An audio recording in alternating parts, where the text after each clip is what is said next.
And welcome back to the NWA 1983 project. I'm your host, Lex G. And with me, as always, is Masked Matt Riley. How you doing tonight, Matt? Viva la Mask! Oh, that was an awesome picture from the game from the other night. That was sweet. Oh, that was actually from 2008, I think. Okay. But it came up as like a memories picture on Facebook. So that was Scott and I were in the first row of the bullpen. He's in a wheelchair, so you get the crazy ass seats. Nice. And I forget who it was, but hit a home run, and JD Drew didn't catch it, so the other guys in the bullpen got it. And I'm like, hey man, we had our masks on. We were like talking to the guys for a while. So like, hey, throw the ball to my buddy here. And he did one of those, like, all of a sudden, all these kids came running up. And, like, one kid in particular was this really punk-ass, like, 12-year-old, like, pushed Scott's wheelchair out. I'm like, kid, come on. So he lobs the ball up. And, of course, Jackass gets it.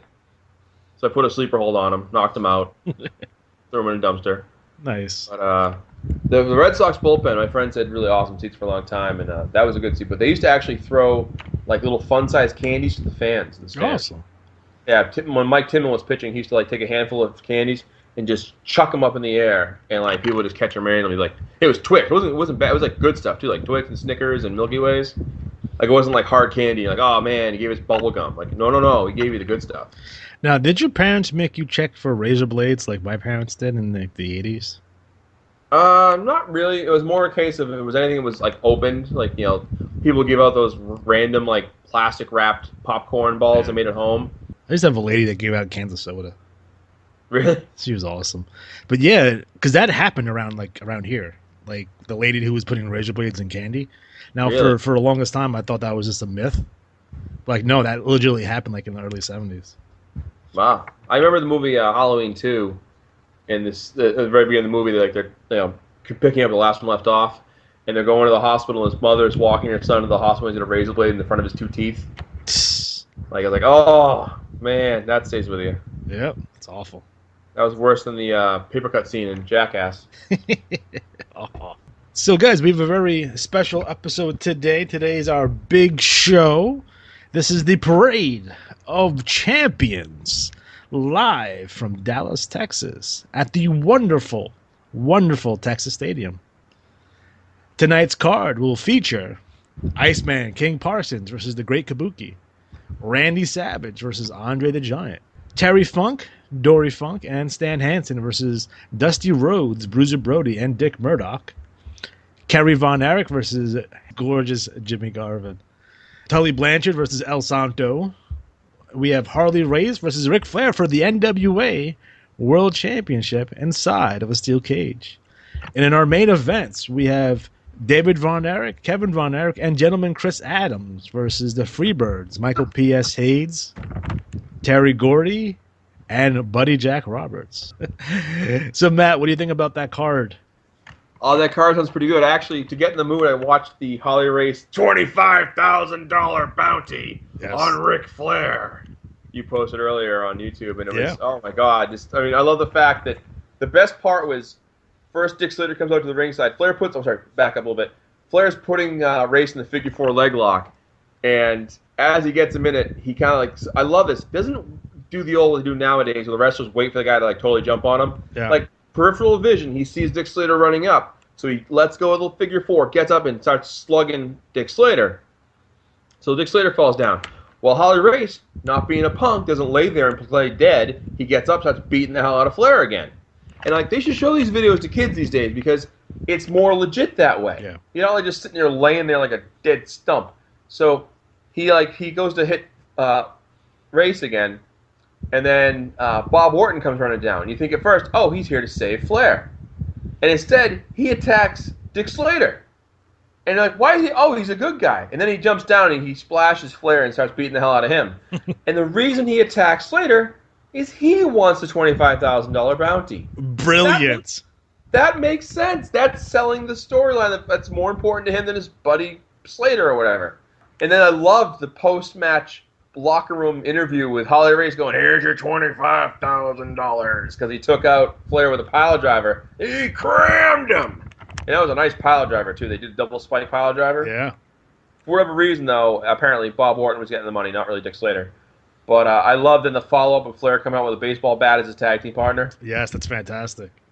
Just a nice touch, and I'll say, in wrestling-wise, modern day, this past week of SmackDown was pretty damn good. So I agree.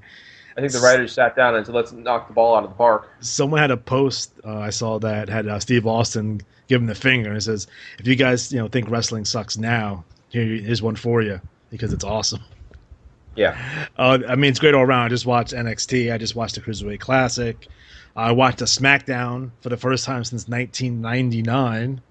Wow. Yeah, it's been a while. So I thought it was, it was a good show. It was solid. I mean, nothing too over the top, nothing too crazy. Just, let's get on. It's good enough to get to the next show.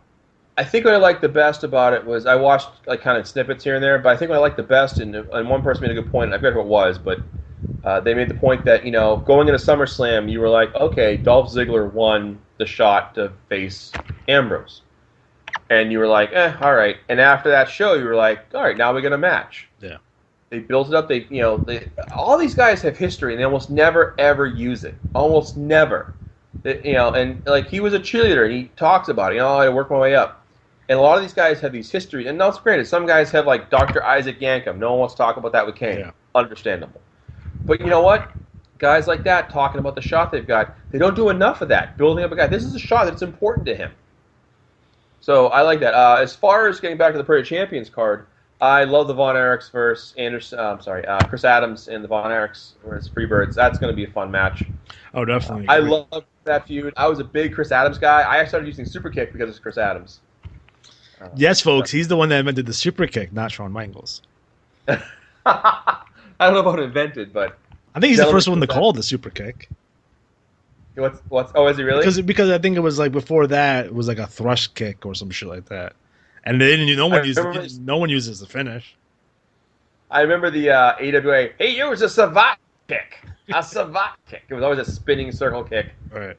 And of course, I think there'll be some bloodshed at the show, so I'm all for the funness of the show. I think when you think back to like the good old days, the Freebirds Von Erich was one of those money feuds you just loved. And it was started very simply, too, because the Freebirds came in as babyfaces. And then it was Flair versus Kerry for the belt inside the cage. And Michael P.S.A.'s being Kerry Von Erich's friend was trying to get him to win the belt. So he was trying to use all kind of nefarious means for Kerry to win the belt. And then he got pissed. And then Terry Gordy fucking slammed the cage in Kerry's head, and then Flair got the win. And that jumped the feud right there. So it was a turn. And it made more sense because, like, no, I'm your friend. I'm trying to help you. Like, if you're too stupid to take my help, then the hell with you. Right. And I thought that was really well done. And again, that's a realistic emotion that people play off of. And I always think that I get the idea of having feuds where it's centered around, he stole my jacket or my dog. But some of the simplest things are just people being like, you slighted somebody. Right. Really? Okay. I still say the anonymous hitman angle is underused. Just have somebody come in. I'm going to take one of you guys out. Yeah. Don't know who it's going to be. You could make that, what's his name, the Corbin guy there, the Lone Wolf. Yeah. That could be his gimmick. Just come out, I'm here to hurt somebody. I don't care about titles. Yeah. Or it could be a paid hitman. Someone has a bounty out, and they give him a briefcase. And then, his job is to take the guy out. Yeah. Awesome.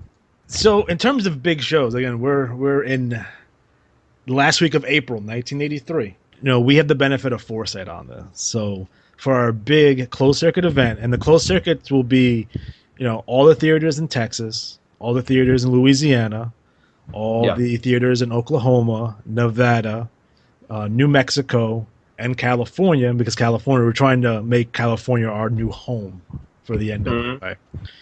Because I think it's going to go hand in hand with the celebrities that we're bringing in. We're bringing in celebrities, folks. Now, celebrities prior to WrestleMania 1, they were used, but very sparingly. You had your Andy Kaufmans. You had Muhammad Ali make an appearance. Usually they usually just use athletes for the most part. Yeah. But I think it's super important that we bring celebrities in. And I don't care if we have to pay them to sit in the front row and do a 30-second interview, or get their picks for who's going to win the big match, because I think once people see the celebrities there, they think it's going to be the cool place to be. They're going to want to be there. So I would actually pay all these people. So some of the celebrities that we are bringing in is Larry Hagman. Now, Larry Hagman was J.R. Ewing from the hit TV show Dallas. Remember who shot J.R. and that whole nonsense? Again, of course. being in Dallas, we have to keep that in mind. So we're in Dallas, Texas. Having the star of the TV show Dallas is very important. Next up, we have Tom Landry, legendary coach of the Dallas Cowboys. You'll see him exiting Harley Race's locker room, giving him some last-minute advice. We have Roger Staubach, the comeback kid, Captain Comeback from the Dallas Cowboys. He will be there as well, and he'll be hanging out with Ric Flair. In addition, we'll have an interview with Tom Selleck, the star of the hit TV show Magnum P.I. We'll have famous comedian, great actor, Richard Pryor will be our guest timekeeper. He'll be ringing the bell for us on our main event tonight. And we'll have Burt Reynolds from Smokey and the Bandit, who will be our guest ring announcer. Now, it might sound ridiculous, and it might be funny because it is, but Burt Reynolds did appear at WrestleMania 11, so... I still think they don't do enough with the quote-unquote, celebrity angle. Like, I'd rather see them at ringside, do the 30-second interview, as opposed to, like... I do not want them in the ring. Yeah, I don't want them guest hosting unless they have a sports background and you're building up to like a Refrigerator Perry type match, Like, having Steve and Armel, however you say it, come out and like make your wrestler look like a punk because he wants to, look good. It's like, well, no. Like, you want more Muhammad Ali and less David Arquette. Right. Like Muhammad Ali was the guest outside official. And he did take a swing at Roddy Piper WrestleMania 1. But, that made it so much bigger than what it was. Yeah. And even the months leading up to that, you had the War to Settle score, and you had the what was the other event? The Brawl to Settle It All was the other event, and they had brought in Cyndi Lauper, they brought in Danny DeVito, Joe Piscopo. I'm not sure he's a celebrity or not, but he's just a weird guy. You had Andy Warhol like randomly there, so you had like to hit people from New York, and if we're going to be based out of LA to combat the WWF expansion, I want to get to hit people from Los Angeles. Yep. So, that's our celebrity usage. In addition, I want to be as over the top as possible. Again, this is our first big event. It's going to be seen not nationwide, but, you have about 35% of the nation watching live on closed circuit. And I like Ric Flair to come out in a helicopter like he has before. I would like to have Leonard Skinner play out the Freebirds. So they're going to play Freebird as the Freebirds walk out. I think that'd be really cool. Right. I won't have the Brown Eggs come out on horses because they are, the Cowboys. They come out on white horses. You'll have Chris Adams come out in the Aston Martin, big over-the-top entrances. So that's going to be fantastic. I'm going to have Dallas Cowboy cheerleaders. Again, they're world-famous Dallas Cowboy cheerleaders. At ringside, they'll be taking back jackets. They'll be around ringside as, nice eye candy for everyone. Again, I wanted to make it feel very Dallas-orientated here is what I'm looking for. And then eventually, what I have in mind for an expansion, I want to get the tape out. I don't care if I have to put it on local TV. I don't care if I have to put a network on TV, but I will later on, maybe a week or two later, it will go across the country, and it will be hopefully on a network during prime time somewhere so everyone else can see it. Because I think that's going to be a big deal. It's going to be a big promotional tool, see what we can do going forward. And we'll probably end up losing a little bit of money on this, but again, I wanted to show people what we can do. 60,000 people sell out, which is not a stretch because they did 54 around that time, and then they actually sold it out, I believe, a year later for the Parade of Champions 84 with the Kerry Von Erich Ric Flair match. So that's not a stretch at all to do that. So that kind of business. So that's what we're kind of hoping for, and that's what we're looking to do. Was that the Red River Jack year? That's when David died, and then Kerry won the belt. But it's funny because there's a bunch of different, because they have Star Wars too. So that's the other event, which is weird that they have a show named Star Wars, which I find funny. But the attendance after 85, like they put like 10,000 people in the Texas Stadium. It looks disgusting. You got to keep those numbers up, or you got to put it in the Reunion Arena because you can't have a stadium show and then have no one there. It's ridiculous. It's sort of like WrestleMania 7. That was supposed to be a stadium show, and they knew they couldn't sell that fucker out, so they just moved over to LA Sports Arena. There's no fucking bomb threats. Get over it. So you're going to tell me an American is going to bomb Americans because they're mad at Sergeant Slaughter? Fuck you. That don't make no sense. That's like, I hate that excuse. It's said like, hey, listen, we couldn't sell the thing out. People that have disposable income in the middle of a recession, people are scared because, the war had ended already, but they're scared of terrorism or whatever. Don't tell me this nonsense that it's bomb threats. If the main event was Hogan Ward like it was supposed to be, then you've been all right. But they wanted to do 100,000 people there at the LA Sports Arena, which we'll be going to at some point during the NWA project, by the way. So, fuck off. So our topic for this evening, we're going to talk about our favorite, possibly the best, finishing maneuvers or finishers, what have you, specials if you play video games, of all time that we enjoy. So Matt, what's one of your favorite finishers? I would say my favorite finisher, early on and still to this day, the piledriver. Oh, that's awesome. And it's one of those moves that I used to do as a kid. I remember piledriving Alex Pearlstein once, and on the concrete. Yeah. And he was like, "Oh my God, I'm fine." I'm like, "Yeah, I protected you. You're fine." And I was like, I don't know, 12 or 11, whatever. Yeah. But I knew to not pile drive him and crush his head against the ground. No, you gotta hold him, and then you gotta squeeze your legs together and the whole nine.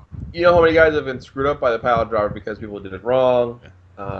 You know what? Not for nothing. And again, back in the day, you didn't have the 24-hour news cycle, but you would hear about kids killing each other with wrestling holds. But but everyone was doing it, so I think the percentages of people actually getting killed was actually super low. At least from what I understand, from what was reported at the time. Yeah. Because when I was a kid, everyone on the schoolyard was doing DDTs on the fucking concrete, and I'm doing Randy Savage elbows off the fucking slide and shit. Yeah. We were completely reckless. Didn't care. Oh, yeah. But I would say that my first pick would be the pile driver, because a move that got banned, although I always liked Jerry Lawler's that he jumped up. Yeah. But that was devastating, but it was also okay. No, it was interesting because it was legitly banned in Tennessee. That was a shoot. That. It was legitly banned in Tennessee. But they would do things where, the ref wouldn't see it. He would hit a pile driver. And it'd be legit. It's oh, the ref didn't see it. You can't call it. But that was such a cool thing because, even when they did it with Kaufman, I think Kaufman ended up winning one of the matches because Lawler hit him with the fucking power driver. He's like, fuck this guy. I hate his guts. I'm going to break his neck. It is currently banned in the WWE right now. Yeah, you almost never, ever see it anymore. The last time I saw it was CM Punk pile drive John Cena in one of their matches. I think it was Money in the Bank, or I forget what pay-per-view it was, that he pile drived him. The crowd went, oh, holy shit, he pile drived him. And the fans loved it because they haven't seen it in forever, right? And then the smart mark is like, oh, that shit's fucking banned. He's just fucking pile drive the top guy. He's in trouble. Yeah. But it's awesome. I mean, even that version of it, Tombstone's okay, but that version of it is fantastic.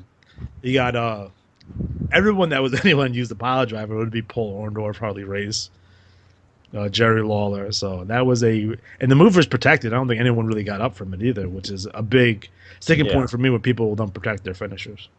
Yeah, I also think too with the pile driver, what's odd is you think about the injury that Steve Austin suffered was on a tombstone type pile driver, wasn't it? Wasn't the regular one. Now I'll tell you something about that because a lot of people gave Owen Hart shit for that fucking spot, but that's Steve Austin's spot because Steve Austin had done that spot with Ricky Steamboat 2 years prior, and again, so Ricky went down to his knees and hit it, but Austin called the spot. So when Owen did it, who doesn't know how to do a tombstone pile driver, he should have audibled it, but he didn't. And what he did, instead of landing on his knees, he landed on his butt like a regular pile driver, and that's what fucked him up. Yeah. Yeah, that cost Steve Austin at least 3 or 4 years of his career. So that's why he retired early. Very dangerous. Very dangerous. And you can't forget Randy Savage pile driving Ricky Morton through that table. That was the first time it was ever done. At least love that moment. Oh, it was so insane. And it's funny because they had mentioned Jerry Lawler used to like to pile drive women. He was into that for some reason. He seemed to always do it. But it was funny because Tommy Dreamer, I saw this interview with Tommy Dreamer and Terry Funk, and he was like, "Yeah, Jerry Lawler, the first woman to pile drive first wrestler to pile drive a woman." He was like, "No, it wasn't. I pile drive Mae Young in like 1963." I'm like, what? Like, Terry, you crazy. So one of my favorite finishing maneuvers is the Diamond Cutter, also known as the Ace Crusher, also known as the RKO. Now, my question for you on the importance of finishers: would Randy Orton be as over as he is without that finisher? Now, me personally, I'm not the biggest Randy fan, so I'm always kind of because originally he was using the superplex, because that was his dad's finisher, and then DDP gave him the Diamond Cutter, and now he's huge, right? But it seems like his whole persona is based on that move, and without that move, he kind of takes a lot away from his character. Yeah, I do think he gets a lot of pub out of that move. It does. It's like the DDT with Jake Roberts, Like, you see all the gifs now of all the videos of him, diving, cutting random people. So that was fantastic. Move was invented by John Laurinaitis, Johnny Ace. That's why it's called the Ace Crusher. Yeah. Maybe some people don't know that in Japan. Johnny Ace haunts us some more. Dynamic dude. He's on that reality TV show, Total Bellows, now. No, is he? Yeah, because I think he married a Bellows' mom or something. Really? Yeah. Wow. That's one way to make it happen, I guess. Yeah, it's weird, right? And it's odd to see Daniel Bryan on a reality show. It's all like, because he's so unassuming. Like, he was the last person in the world that wants to be on a reality TV show, so he's probably super uncomfortable doing it. Yeah. I will say we mentioned the Ace Cutter. I was a DDT fan. I like the DDT. It's just a simplistic move, but it was just, I think what sold me on it early on was the way they sold the devastation of it. Like, everyone got stretched out for a while.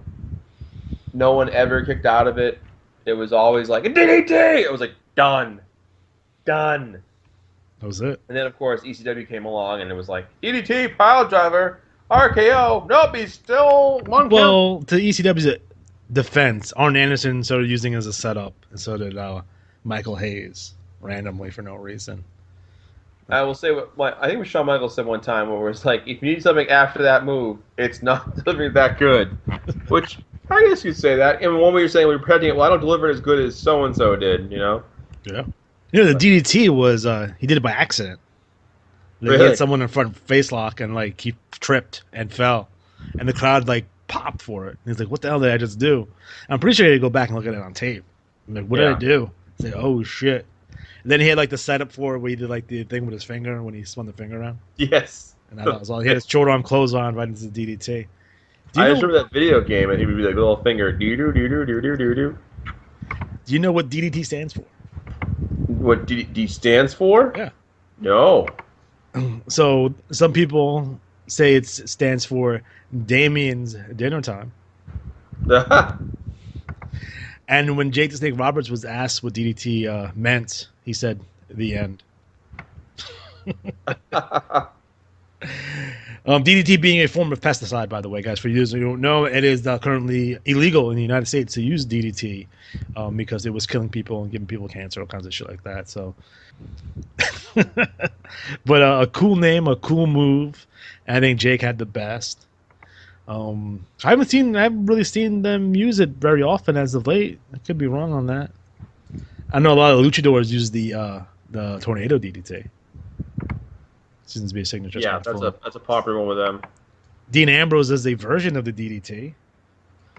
It's kind of a dumbbell underhook kind of weird thing that he does as a finisher. Yeah. So I think an underrated finisher was Tito Santana's flying forearm. Oh, the flying burrito. The flying burrito. I think he hit that so awesome, and he would bring up his arm up in the last second and nail him with it. I thought it was really cool. I remember WrestleMania 5 when he knocked out Rick Martel, which is his tag team partner with it, and Rick Martel sold it like death. He was on the apron, and they got pissed and left. And then the Brainbusters beat Strikeforce. So, one of the moves I always remember, I like I think it's a good move because it looks very painful.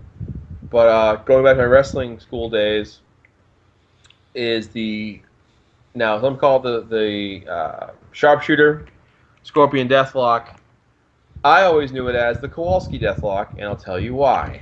Because Killer was very big on certain things, and one of the ones was his lineage when it came to certain things. Mm-hmm. And he told us that he taught that move. Misty Blue Sims used it at his school. She brought it to NWA, and somebody gave it to Sting to do. Yeah. And then someone gave it to Bret Hart to do. And that should have been the Kowalski deathlock. Which I always thought if I ever made it famous, I would totally do that move and call it the Kowalski deathlock. It was funny because who used it? I think Fujinami used it. Ricky Choshu used it. Ron Garvin used it. I believe the person who taught it to Bret Hart was Conan.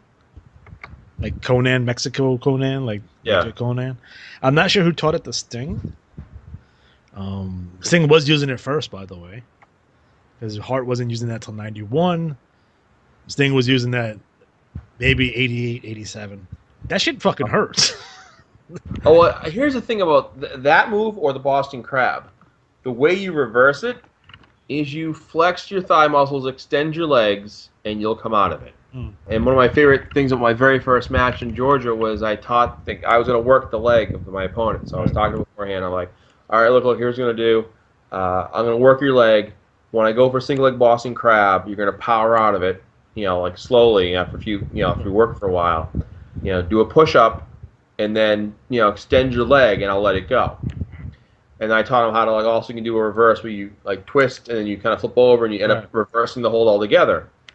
So I teach this guy this stuff. I'm like, when I do the Boston Crab later, I'll try to work both legs, So I go into the match, 10 minutes in, maybe almost, I'm, working his leg, and he, starts powering out. And I'm like, dude, you got to let me work it for a while, I got to, build up the excitement. Right. He just was not interested in that at all. So, well, what are you going to do? That's when you potato him in the corner. Well, funny story. I did actually potato him with a legit clothesline off the second rope. Because he was supposed to... he was standing in the middle of the ring. I gauged for that distance and speed, and then he stepped towards me. Oh, boy. After I'd already left the turnbuckle. So I just popped him. And that clothesline's legit. You should have been like, receipt. Yeah. Oh, bless his heart. Yeah, you live and learn. Now, I'm a big fan of the Razor's Edge. Yeah? I think that was one move that was, the first time I saw him, like, holy shit, like the guy's dead. He killed him. Yeah. Looks super devastating. Never seen anything like that before. I'm pretty sure no one used it before Scott Hall. I don't know how he came up with it, but maybe someone in Japan or something like that. But if anyone knows who used the Razor's Edge before Scott Hall, please leave a comment in the comment section. But I thought it was super awesome. And sometimes he would throw him across the ring and shit, especially when he did it with WCW. He would go to one corner and fling the guy to the other corner. Yeah. Although WCW's rings were smaller at the time, so 16 by 16, I believe. But I thought that was a cool move, and I think the Razor's Edge again for Razor Ramon was fantastic for him. And I think no one uses that move really now. They use variations of it, but no one uses that exact move. In fact, I think Sheamus uses a variation of it right now. So yeah, what are you gonna do? I want to see some new moves, guys. Oh, I'd say among my favorite finishers, I've always I liked certain dynamic looking moves. I still think a good frog splash is effective because it looks devastating when you hit it. And I love the ones where they bounce off and they're also like Rob Van Dam would sell the stomach, like, wincing in pain. He would bounce up like 6 feet. Yeah. Right. He'd come over and, and make the cover and 1, 2, 3. That was always a fun one. So I was a big frog splash guy. Now, who'd you like better? You like Eddie Guerrero's or Rob Van Dam's? I was an RVD guy. Okay. I think they both did them well, but I was an RVD fan. Okay.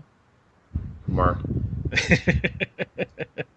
I actually think probably Eddie delivered a better one, but RVD's was always just like the way he sold the overall pain. Eddie's had more impact. It seemed like it was smoother. I think Art Barr had probably the best one though. Oh, poor Art Barr. Not to be all smart markish. That's awesome. Beetlejuice. I will say, I think probably my favorite, or one of my favorites that's just like a funny one to do, is of course the stunner. Yep. You know, not the ace cutter or RKO, but just the stunner. There was an article in Deadspin not too long ago about it being the most important move in wrestling history, and it was funny because it talked about the mechanics of, which I do agree with, is the kick sets up the delivery. Oh, I definitely agree with that. Absolutely. It's sort of like some guys that use like a super kick to set up a splash or something like that. Like, okay. Now, if you notice early in Steve Austin's career when he started using the stunner, he had no kick to it, and it got no reaction. The shit was fucking quiet. You heard crickets. Like, he used it on Savio Vega, and there was like fucking crickets. Like, no one gave a shit about it. You put that kick in it, boom, all of a sudden you got to move on your hands. Yep. Because he would like do the whole thing, like he'll set the guy up, right, and put him up, they put him on the shoulder, and then just drop, right.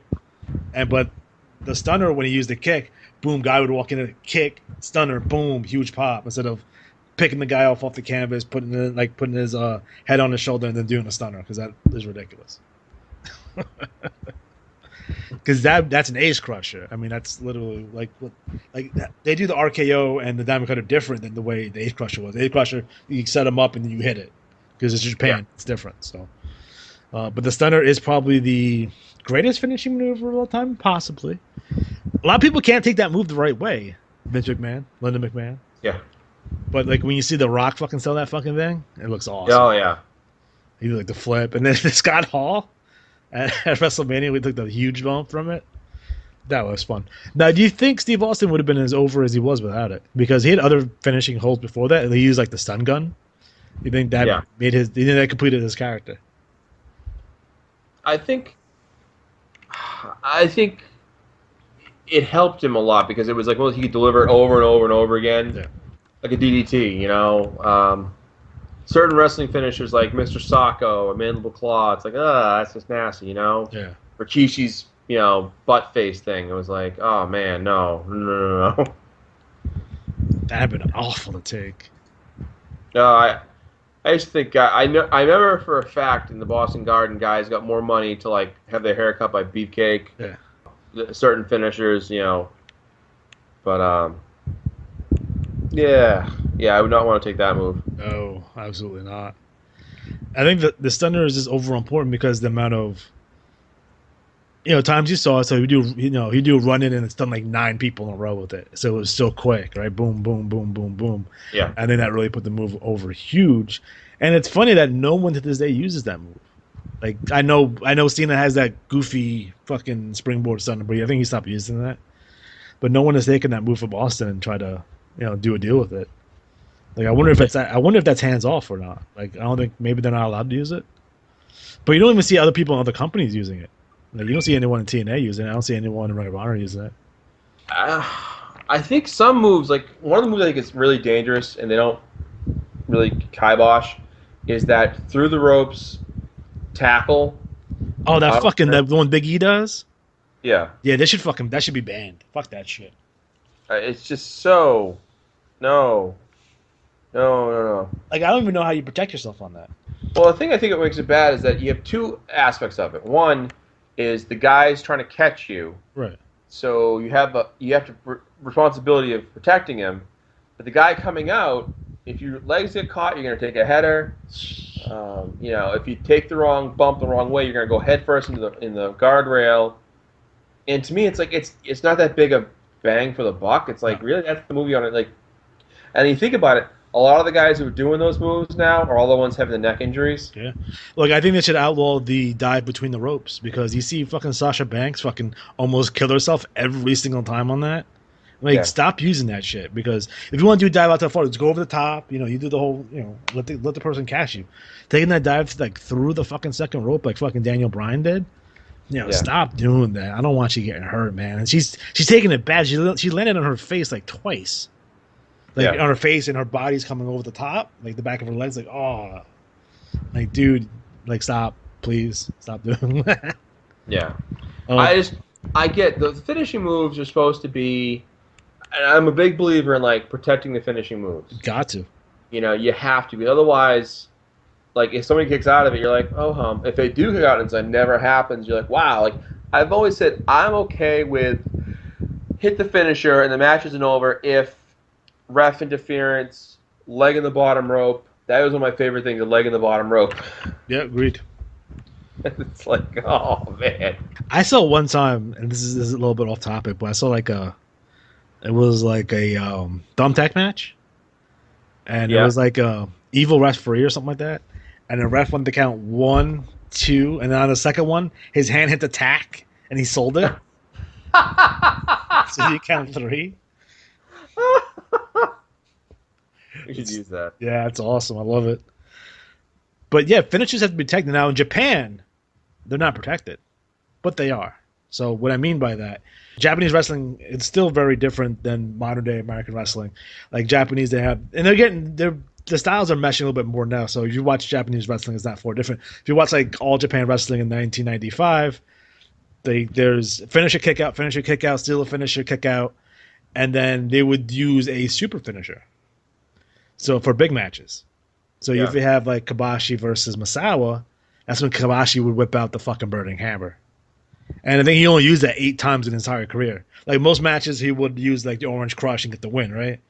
But if that wasn't enough, he would have another finisher in his back pocket, the fucking burning hammer that he only used 8 times and won every single time. So that's the way they protect finishers in Japan, because otherwise it'd be finish, kick out, steal your opponent's finisher, kick out, and then a super finisher for big matches at least. Yeah. Or sometimes it'd be finisher, kick out, lariat, pin. So that's Japan for you. That's strong style. So bless their hearts. Now, what do you think is a better finisher? You think a better finisher is like an impact move like a stunner or a submission move like a sharpshooter? Well, I'm a fan of submission holds because I think they make it look more relatable. Like when people sit there and go, "Oh, wrestling's fake," like, okay, fine, whatever, right? You're gonna say that. But I had a friend one time. I said, "Abdominal stretch, that wouldn't hurt." I'm like, all right, let me put it on you. So I put it on. He was like, "Ah, ah!"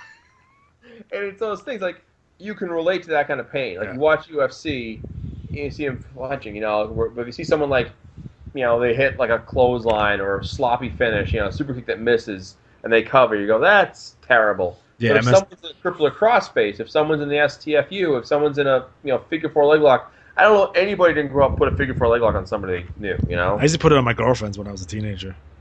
They didn't last very long though. The girlfriends or the holds? Both. Because you see like these videos now, like putting girls in wrestling moves. Like I used to do that shit all the fucking time too.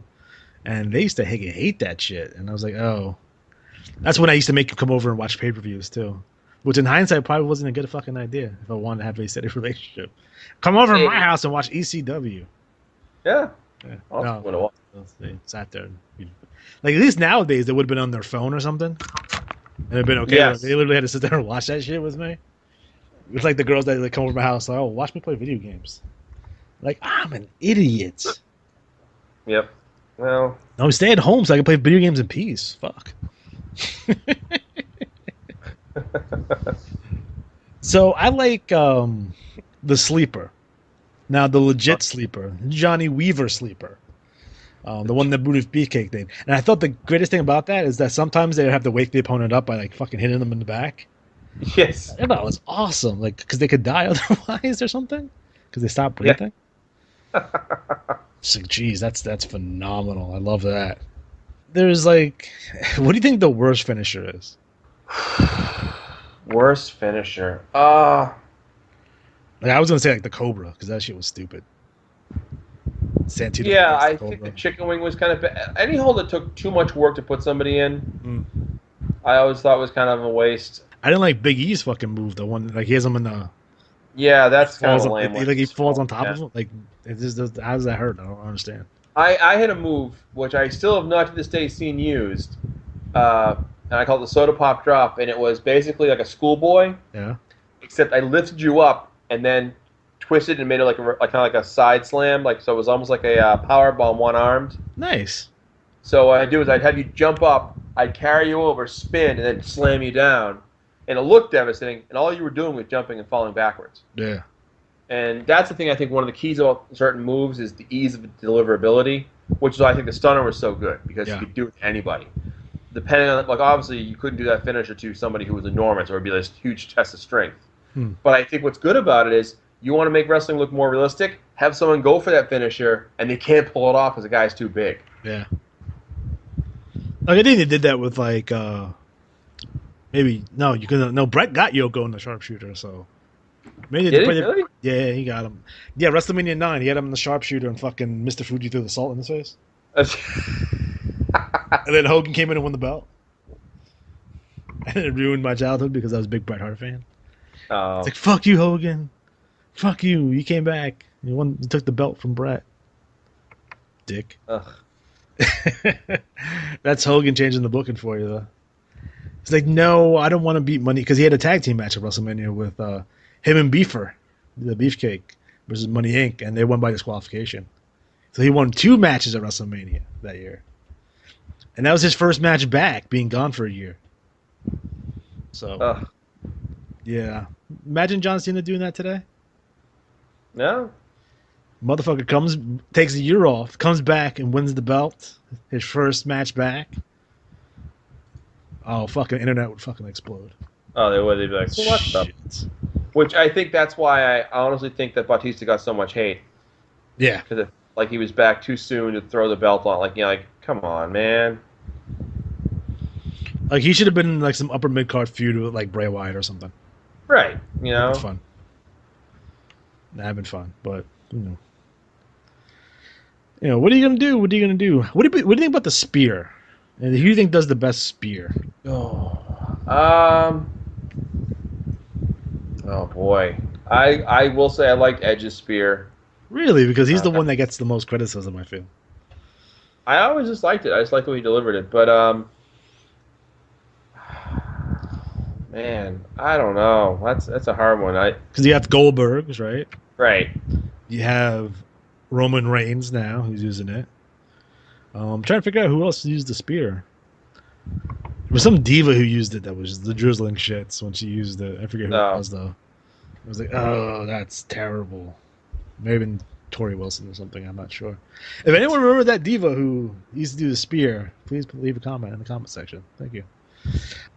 I like Goldberg's because Goldberg wouldn't always be super safe with it. It looked like he was killing guys with it. And then sometimes, like, I think one time someone tried to do, like, leapfrog over it, and they got caught, and they fucking spun him, did a Rikishi bump over it. I thought that was really sweet. And it made more sense. It made more sense for Roman Reigns and Bill Goldberg to use it because they're football players, right? Right. Like Edge, who was a hockey player, maybe? I will say, I think Roman Reigns is a pretty good one. Yeah, I mean, a lot of people hate Roman Reigns, and I understand. And a lot of people like Roman Reigns, and a lot of people hate Roman Reigns fans, right? I get it. I understand it. But I'm not going to deny the guy's super fucking athletic. Like, he hits those fucking Superman punches, and he does that fucking drop kick thing when the guy's, like, hanging his head on the second rope and shit. Oh, yeah. Drive-by. Yeah, I thought that shit was fucking awesome. We'll get into a whole Roman Reigns show, kind of dissecting what's going on with him, what the fuck happened, but that maybe be an upcoming episode of the Ballad of Roman Reigns and how it reminds me of Lex Luger, but that's another episode. Speaking of Lex, what are your thoughts on the human torture rack? And have you ever put someone in the rack? I have, actually. One of my very best friends, I met him at my friend's birthday party. We were 16. Well, I was 16. He was like 14, I think. And we had an impromptu 6-man match. And I was the biggest guy there of the kids, you know, besides Sean, really. Right. So I put Nathan in the torture rack, and then one of the guys took his shoe off and hit me in the head with it. Nice. So I threw Nathan up over my head and then had him land on top of me like a body press to do the finish. Did the job, as it were. And but I always remember, like, there's pictures of him somewhere. I've given the torture rack. You can probably find it. It's somewhere, I'm sure. That's a move that's a little more difficult to deliver to somebody. Yeah, but the thing about Luger, man, that move is so cool is that he put that on everybody. He put that shit on fucking the Giant. He didn't give a shit. Yeah. No, he put those on really big dudes, and seeing like Luger with the Big Show on his shoulders, giving him the rack. And he actually said it was easier for him to put him in the rack because of the leverage. to get him up Really? for it than it was some of the smaller guys. But yeah, man, it will look sick. Unless it's not sick when it's 1988 and you have Ric Flair in the torture rack and you lose because you have a puddle of blood on your fucking forehead. That's not cool. Damn right. I'm not letting that shit go. Fuck you. I think I said in the previous show that I actually, my first NWA pay-per-view was that very show and was not happy at all. That's how it... Especially if you're a WWF fan, you never saw finishes like that in WWF. Right. And you're like, fuck. And then you realize it happens all the time. You're like, Yep. I think that was Starrcade 88. I'm pretty sure it's Starrcade 88. But again, if you're a fan earlier, you just saw Dusty. That same thing happened to Dusty with fucking Joe Frazier and shit at fucking Starrcade 85. 84, I forget which one it was. It was probably both of them. Fuck it. I know one of them, he won it and then he had to give it back the next fucking week. Fucking NWA, WCW. It's fucking bullshit. Yep. I just wonder if there's people who are like super anti-WCW or NWA at the time and would use that as a fucking reason why they sucked. Like, you know, nowadays you would have, well, back in the glory days, you have your WCW Nitro, your Raws, and people arguing about why their show is better. Most people watch both shows anyway. But I wonder in the 80s, like hardcore WWF fans would say, fucking Ric Flair and fucking Dusty Rhodes and that bullshit? What the hell is that? And NWA guys be like, Hogan can't wrestle. So I was wondering what the argument was back then. Well, I will say, I think some moves are underutilized. Like, I've always felt the Bulldog was never really used. Because it's kind of a great move. I remember there was a fantastic match, no pun intended, between the Midnight Express and the Fantastics at one of the Clash of Champions. And Tommy Rogers gets bulldogged by Bobby Eaton under a table. Yep. And the best part of it is the shot of the angle across the ring and watching the fans cringe as they watch delivered. Is that the one where he's all bloody and shit? Yeah. It was fantastic. But I don't think that was a Clash, though. I think that was Superstars on the Superstation. Oh, was it? I want to look right now. Which Superstars, like we'll get into that at some point. But yeah. Superstars on the Superstation, for those of you who don't know, was the first Clash of Champions. Nope, you were right. That was a Clash of Champions. Anyways, yeah.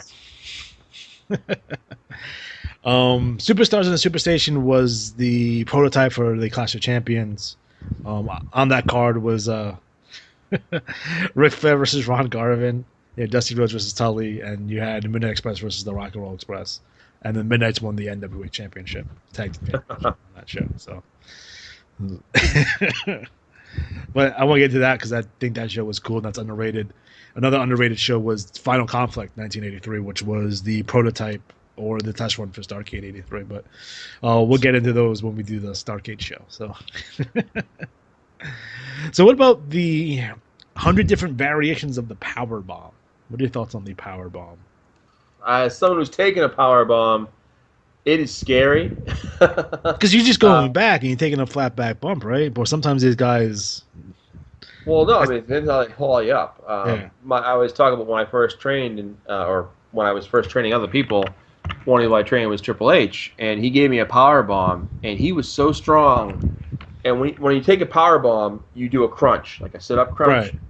So as I go up, I do a crunch to give myself clearance, so it also gets my head out of the way, so when I go back down, I land on my shoulders. He was so strong, I barely had time to crunch at all, and he'd whip me up and then slam me back down. I saw stars. I was like, wow. And I was like, okay. Somewhere I have a video of me training with him. Nice. Like, slow down. Yeah. You're going too fast. But I do think a power bomb can look just absolutely devastating. What I always feel, though, is I always feel like, to me, if it looks devastating, but I know the guy's probably getting legit hurt because it's delivered sloppily, then it's gross. It's Mike Awesome gross, because Mike Awesome was gross. He was terrible. Oh, I mean, God, he was killing people. Yeah, and he killed himself, so there you go. There you go. But I think, and another thing about power bombs, I don't want to see no 5'10" guys doing power bombs. You gotta be 6'6" or above to hit that move. Because you figure, the amount of, like, when Nash did it, like, he's, like, 7 feet tall. When Sid did it, like, the fall is so long that it looks so much more devastating than saying, like, a Daniel Bryan trying to hit a powerbomb. Right. That's my opinion. Although I do like Kevin Owens' pop-up powerbomb. That's pretty neat. Yeah. I don't think he can hit that at anyone, but he did hit that on Mark Henry, so you got Mark Henry up for that, so I think that's super. Yeah, I think that's super impressive. So I wonder if he hit it on the Big Show. A prerequisite on a finishing hold is that you got to be able to put it on everybody, because you never know who you're going to be feuding with or who you're going to be wrestling in the ring, and you don't want to have an alternate finisher, because that's cheese. I'll say the submission hold I came up with, which never really got used until years later, but wasn't really the same thing. It was close. Was the Rings of Saturn? Yeah. Was similar. I used a similar thing, but I put both my legs around your arms. So, but the thing is, it was a little too easy to really hurt somebody with it. Yeah. Because it would legit hurt somebody. Yeah. But what he did it with, like, the side saddle. Because what Perry did too is he went to Japan on tour, and would, like, come back and he'd talk about the money he made, and that you'd learn a lot over there. And what Walter would do is send guys that he trusted over there to learn and get better and come back. Yeah. And that was kind of like a precursor to a WWE run. I mean, that was super important because you saw the Japanese would do the same thing. They would send guys to Mexico and the United States, like Muda. They sent Muda to the United States before he was Muda. You know what I mean? He was like Super Ninja or some shit, and then he got the Great Muda character when he went to WCW, but he was just an underneath guy, kind of just coming up. And speaking of Muda, we can't talk Muda while talking the moonsault. So, Matt, what was the first time you seen a moonsault? First time? Oh, man. I don't remember the exact first time. I remember practicing the moonsault in my parents' bed over and over again, and then out in the porch in the wintertime, off the porch into the snow. Nice. So when I went, it was funny because some of the guys at the school would wear these ropes around their waist, and you had like a belt, hooked on the sides by your hips. Okay. And there'd be 2 ropes, so we'd hold the rope, and you'd jump up, and you'd practice flipping off the top rope. Nice. And what I would just do is just go up and just jump and, like, land on the mat. So I'd just be like, thwop. But it's the moonsault's a good move to watch because visually it looks fun unfolding. Yeah. But some guys do not do it well. No. I just feel like if you can't do it well, don't do it. I think the first time I saw the moon. Go ahead. I like when Vader did it though. Vader was awesome. The first time I saw it, I think it was Lanny Poffo who did like one from like the second, and then Muda's, of course, which was awesome. Vader's was cool. He would come off more on the side though, but he's 450 pounds or some shit. He's killing guys with that fucking moonsault. And then then like Terry Funk would do a moonsault to the floor because he's crazy in ECW for no apparent reason. And then they would drop him too. He'd land on his fucking head. It's like, oh, that's gross.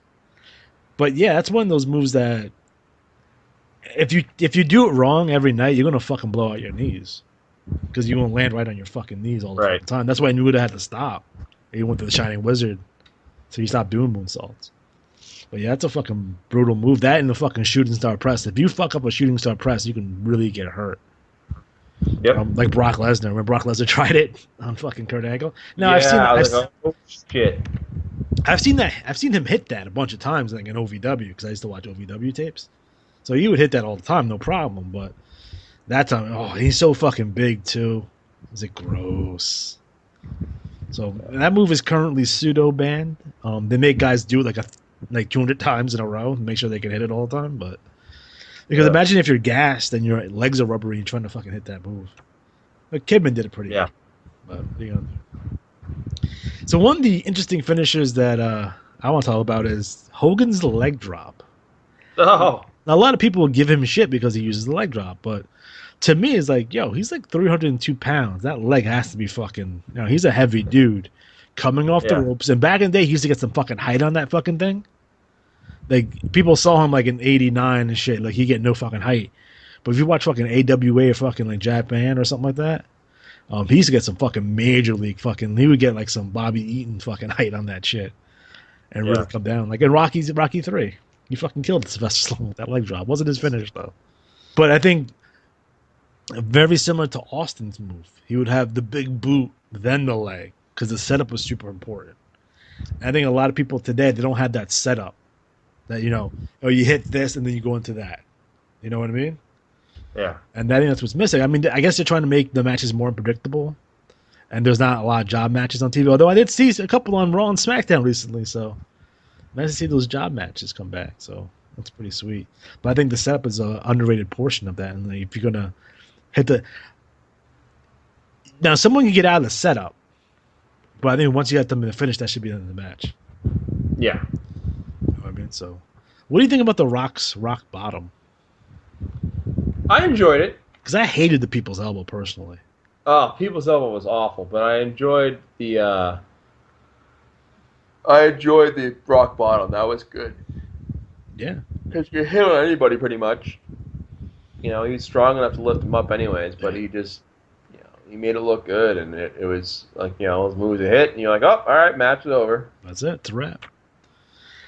One of my all-time favorite finishing maneuvers is the Frankensteiner. That movie was so awesome.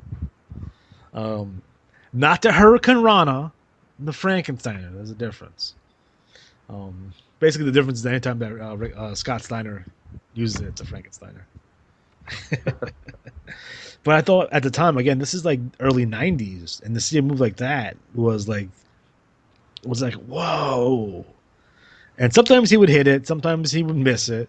He missed it on the Samoans, and they'd take a bad bump like at WrestleMania 9, which I'm mentioning quite a bit because I just recently watched that show. So, so Matt, what did you thought on the Frankensteiner / Hurricane Rana? I enjoy it. I just think what happens is I think it has to be hit the right way and fluid. Otherwise, it comes off disjointed and choppy, which I see a lot more nowadays, actually. Because nowadays it's more like a head scissors. Like they don't take that bump on their fucking head, like fucking Scotty used to do. Scotty used to they used to land right on like the back of the head. So it's like a DDT, but with your legs. That's the way I always thought about it. Now it's like they take it kind of on their backs, and it's just another move. Damn luchadors, I blame them. So what are your thoughts on Savage's elbow? Oh, I always enjoyed the Savage elbow. That was always a fun, especially visually, because he goes up, he does the finger points up, takes aim, blam. Top rope moves always are pretty impressive if they hit right, but if they hit wrong, it just looks terrible. So when you have a good move like the elbow drop, like Savage had, he just like went in and crammed the guy in the throat. It's like just landed just right. I was always curious about how he floated. He would come off and he would go up, right, and then he would come down and it'd be like he'd be stuck in the air for like a split second, and then he would come down with so much force. I'm like, how is that even possible? Like, that doesn't even work like with physics and stuff and gravity. It was like he'd come up and he would come up like he wouldn't jump off like super hard, but he would land super hard. So it was like, oh, that's awesome. I love that move. And signature moves, he had a ton of them too. I think he had more signature moves than anyone else because he wrestled, completely different. But I'm a big Savage fan. Everyone knows that. So you can't deny that. No secret. No secret. I am a knight of the kingdom of the madness. So I'm going to keep that in mind. So guys, we are rapidly running out of time. So I'm not giving away anything, but Harley Race has defeated Ric Flair for the NWA World Championship, which is a pretty big deal. So we're gonna have to reshuffle some of the challengers. So write in the comments who you want to see challenge Harley Race for the world title. Do you want Junkyard Dog? Do you want David Von Erich? Rugged Ronnie Garvin, perhaps? Roddy Piper, he could be a contender.